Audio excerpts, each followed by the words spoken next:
Податоците кои ги доби специјалното обвинителство од експертот од Ериксон, како логови забележани на опремата за прислушување во УБК, доколку се совпаднат со датумите и времето кое обвинителките ги имаат добиено од така наречените бомби, тогаш СЈО ќе може да побара од судот да ги земе како релевантни докази.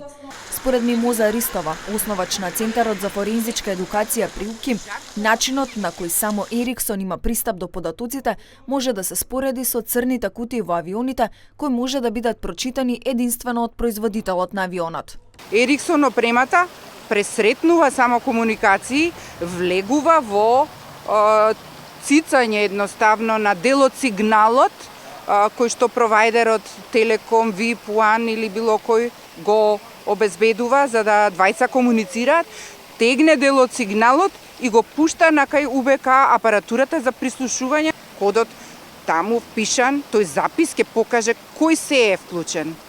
А потоа може би ќе покаже и колку пати разговарале и кога се вклучувале. Инаку безбедносните експерти сугерираат дека и сателитските чинии кои се наоѓаат на неколку места низ Македонија се користат за прислушување на разговори.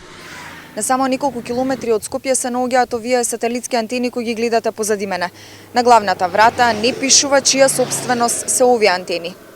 Сателитските чинии кои се наоѓаат во близина на браната Козјак се обезбедени со ограда и со сигурносни камери, како и со налепница од фирмата за обезбедување на имот СГС. Иако се обидовме да прашаме во чија сопственост се, никој не се јави на домофонот кој е поставен пред деловната зграда.